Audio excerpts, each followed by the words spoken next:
willing to meet the challenge are rare. But at Illinois State University, the commitment to excellence is strong, whether it's on the court or in the classroom. And the Redbird Club is helping to meet that goal.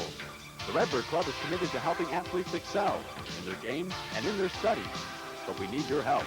Whether you're an alumni or simply a Redbird fan, join the Redbird Club and be committed to excellence. Become a member and meet the challenge today.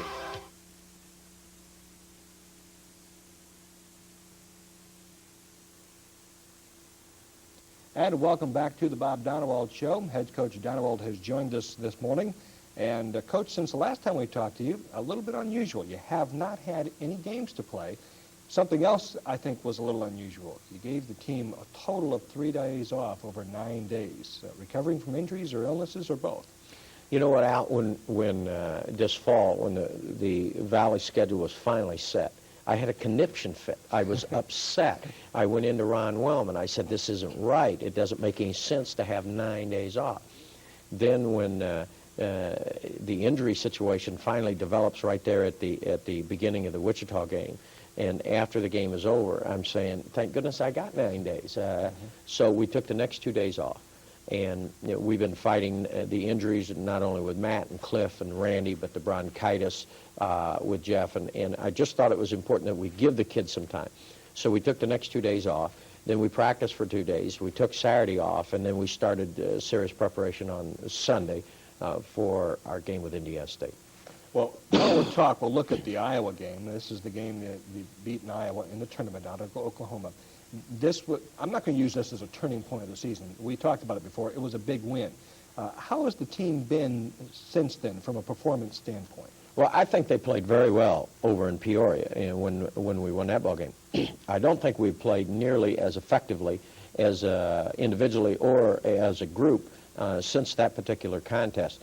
We played well enough to beat Tulsa, but not necessarily good basketball.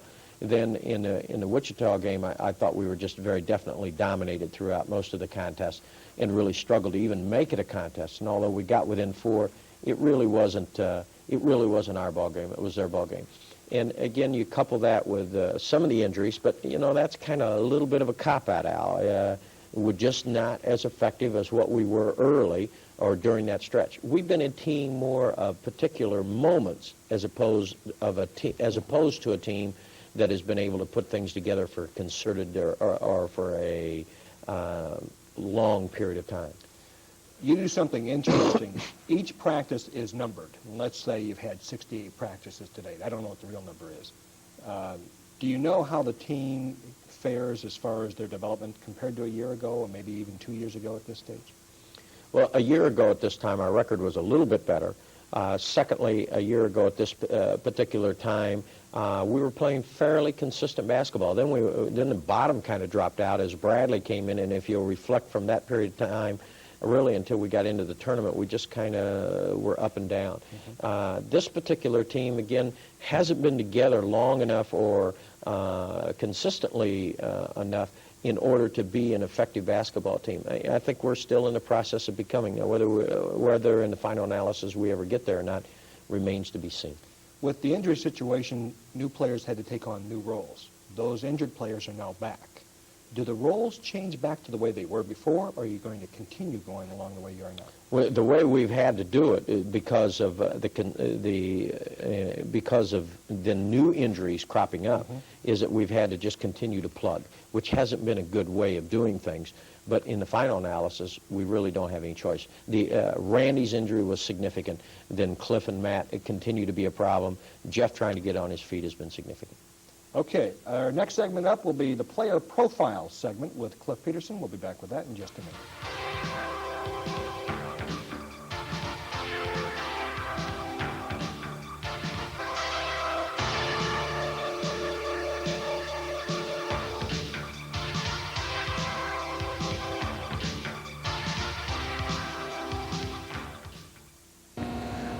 I come, from the high school, my high school background, we had, our coach was pretty good and we always worked hard.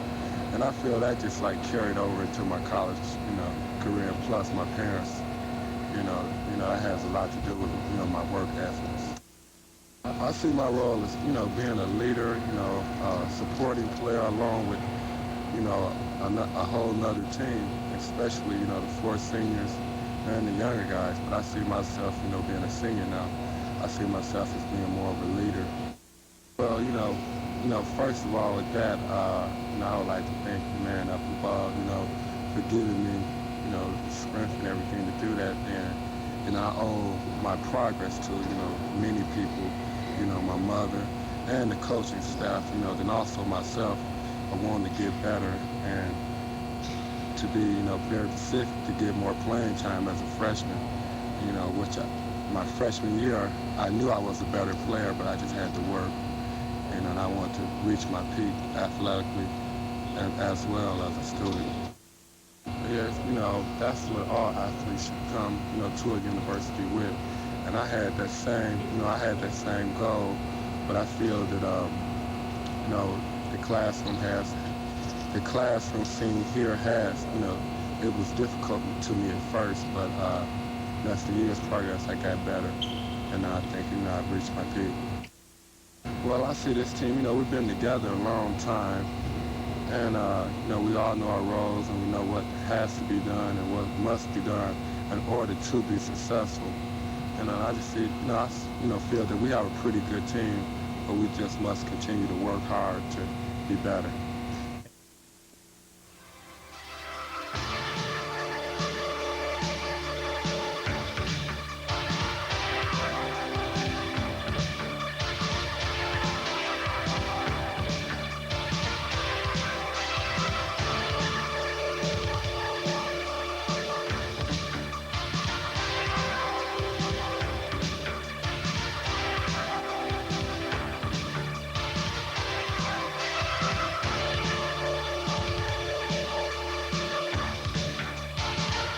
Goal is excellence. Those that are willing to meet the challenge are rare. But at Illinois State University, the commitment to excellence is strong, whether it's on the court or in the classroom. And the Redbird Club is helping to meet that goal. The Redbird Club is committed to helping athletes excel in their game and in their studies. But we need your help. Whether you're an alumni or simply a Redbird fan, join the Redbird Club and be committed to excellence. Become a member and meet the challenge today.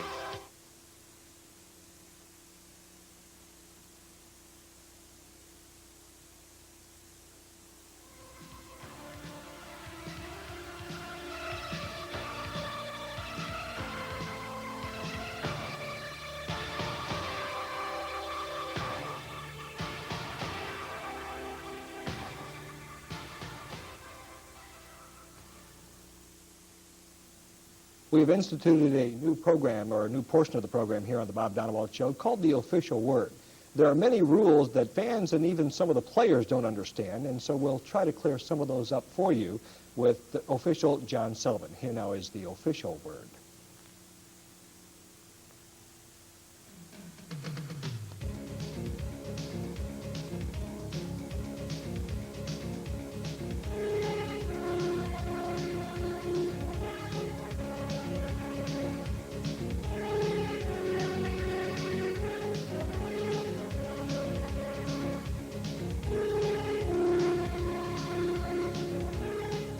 With that 3-second call, the main thing I think we really want to look for is whether the man is continually moving in the lane. The officials are going to do a lot of preventive officiating, more so than sitting there and blowing the whistle all the time. We're going to be talking. An excellent example of that is Jim Bain, Big Ten official from Decatur. He also works a lot of the ISU games. He had the ISU Bradley game a week or two ago. You can hear him under there telling him, keep moving, get out of the lane, get the hands off, those types of things. So what we're trying to do is obviously prevent the 3-second violation from happening by telling them, hey, we're watching you, keep moving. As long as they'll keep moving, they may not clear the lane entirely, but they're not gaining any advantage while they're going across the lane. Therefore, you don't just really nitpick that. Now, if the guy is stationary in that lane and you can't get him to move verbally by telling him to get out of there, and suddenly there's a big lob pass or something comes in there, and he's gained a tremendous advantage by being there, well, then you're probably going to see the 3-second call made. If we've got a postman and he's received the ball while he's in the lane, he's got his back to the basket, and perhaps he's been there for a 2 count, and suddenly he gets position on the defensive man to take a step and go to the basket. And I think a lot of people would react to this, that you've got 3 seconds. He's been in there 3 seconds. But the thing that the people have to realize is that when he takes that step to the basket in a shooting motion, that basically the 3-second count is suspended. You wait, he has to have the opportunity to go with that shot. Now, if he were to come down that lane and then try to dish it off real quick to an open man under there, then you would have the 3-second count. But basically, that gets a lot of people into the ball game as far as the officials are concerned when that guy may be standing there for 2 seconds and suddenly he decides to take it down the lane and there's no 3-second call. But the point you have to remember is that he's into the shooting motion. How about the point when we're underneath the basket and you see 6, 7, 8 tips at the bucket? Yeah, and you're always hearing from the crowd and even from the coaches too, 3 seconds, 3 seconds. But what has to be realized there is that each time there's a shot taken, there is no longer any team control, and therefore you can't have the 3-second count. So, I mean, the ball can be banging off the boards, but the tips and everything else, and yeah, you may have all 5, of the offensive team down there, but there is no 3-second count until that ball comes back off and it's grabbed and then put back up. And as soon as it's put back up, that 3-second count is off. And so you can have all kinds of things going on in that lane and still not have the 3-second count. Here's a hairy one for some people. A player gets knocked out of bounds, is standing out of bounds in what would be 3-second lane extended. Is the count on if he's out of bounds out there? Now, you said he got knocked out of bounds. Well, if he's out of bounds for any reason, right. I'm not saying he got fouled. I'm just saying he's out of bounds. If he leaves the court, in the lane space there, yes, he's still considered to be in the lane, and the count would continue.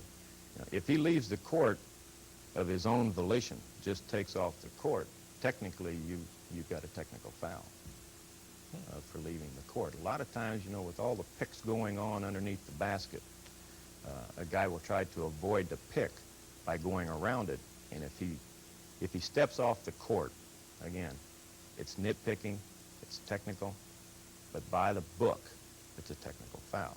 Now, if he runs into that pick and an attempt to back off of it and steps out of bounds and goes around, then that's different. But if he goes out on his own, it should be a technical foul.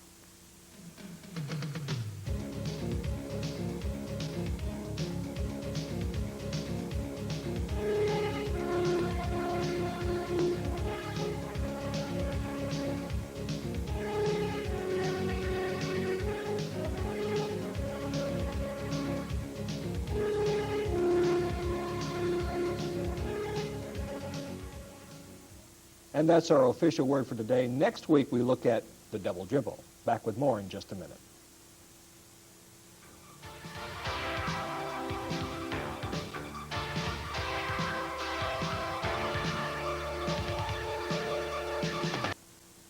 Redbirds are 2-1 in the Missouri Valley Conference. That is a 4-way tie for second place. Wichita State is in first at 3-1. One of the teams at 2-1, Indiana State. And here's a team the last couple of years has changed its look just a little bit, and that game is coming up. Now, it's an interesting look. It's a relatively a new collection of players, and I think that their record is basically a result of that, Al. In other words, I think it's a much better basketball team than what it was a record it would indicate. But I think it takes a while to mesh people, and I think they're playing much better basketball now than what they did early. They have good athletes. They have good scorers. Bird's brother will really remind people of Larry. He has the same instincts, just the same way of doing things. I think he will ultimately be a very good basketball player in his own right. Maybe not Larry Bird, but how many Larry Birds are there? But he'll be a very fine college basketball player and somebody that we're going to have to worry about for the next 3 or 4 years. A few years ago, it was a team that relied a lot on the transition game. How much has that changed? Significantly, although they still go with the ball. They are able to shoot the basketball with range quickly, but they still, there's probably more purpose and organization to them under Ron's direction than what was previously there for a while. But a team that, of course, the rivalry is so intense between the two institutions, goes back longer than you and I have been alive. And it's always been a very difficult basketball game for Illinois State. I remember a few years ago, the Southern Illinois-Indiana State swing. And I bring those two schools up because we were doing very well in the Valley, lost to both of those guys. You remind Mark Zwart of that the next time you see him. Mark was one of our captains at that time. Yes, he and was. Southern comes in here right after. Right. In a conversation I had earlier this week with Gary Garner on the NCAA tournament, he said that thus far, of all the teams he's played, and he's played Iowa, he's played Missouri, he thinks that Southern has the best guard combination in Nuremberg and Middleton. So if that's good, and it's the best Southern Illinois State team in years. So this weekend is going to be really, or weekend, Wednesday, Saturday, is really going to be challenging for us. The Indiana State game is on the Wednesday night, and then Southern Illinois will follow that, and both of those games are going to be tough. After that, Illinois State is on the road. They have to play Tulsa and Wichita State. We'll play Loyola before that. We're Right. going to have 7 games now in about a 13-day stretch starting Wednesday. Boy, and we can talk about those games in our next Coaches Show. In the meantime, we have the letter question answering session coming up in just a minute.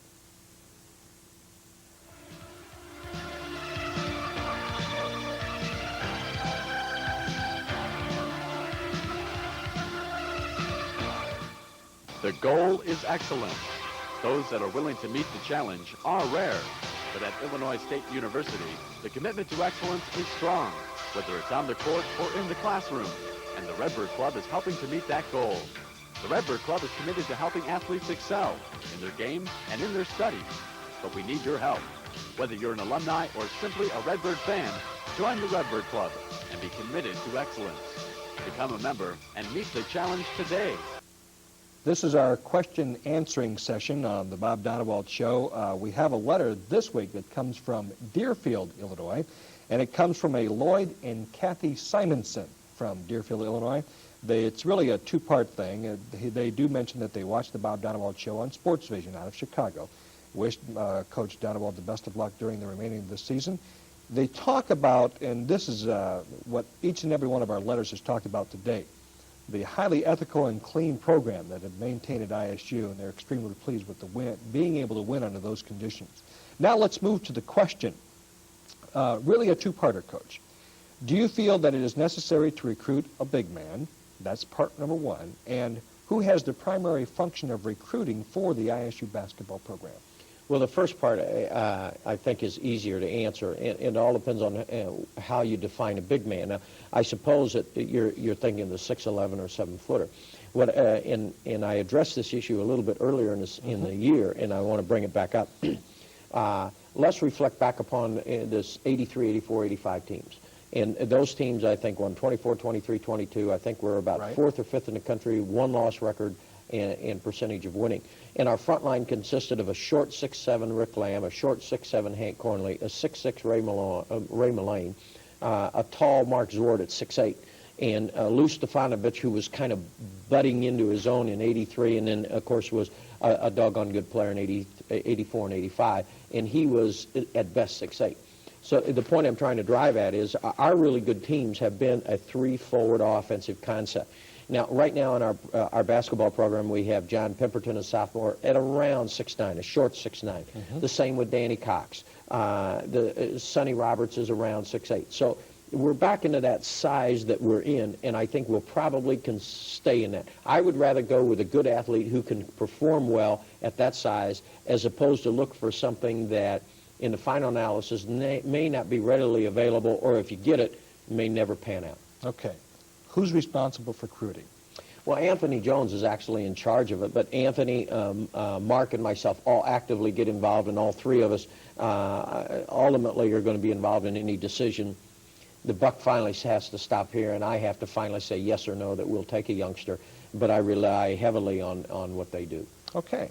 Thank you very much. And also thanks to Lloyd and Kathy Simonson from Deerfield, Illinois. If you have a question of Coach Donewald, feel free to drop us a line. The address is The Bob Donewald Show, care of Telecable of Bloomington Normal, 1202 West Division, Normal, Illinois, 61761. They get Again, their Converse bag, don't they? I'll show them that in a minute. Okay. The Bob Donewald Show, care of Telecable, Bloomington Normal, 1202 West Division, Normal, Illinois, 61761. And here we go. I didn't want you to forget them. If you do, write us a letter and we use it on the air. There We'll you go. give you one of these Converse bags. We'll mail it to you. And believe me, they are big size. Did I tell you our same team uses them? kind that the Illinois State Okay, team very good. uses. I And said we'll that last send that to you. Many thanks to Kathy and Lloyd. We'll be getting that to you in the mail soon. And that is our second one that we have mailed out. Again, Indiana State coming up, followed by Southern Illinois, and then Loyola. Then it's on the road in the Missouri Valley Conference against Tulsa and Wichita State, one of the toughest swings in the Missouri Valley Conference, and it'll be tough again this year, believe me. Even though we beat Tulsa earlier this year, I think they're going to be ready for us, and especially out their home team. They gave us a big battle. Oh, yeah, they scored 54 points in the second half at Horton. That'll be no question about it. That'll be a difficult swing. That's our Bob Donewald Show for today. See you again next week, same time.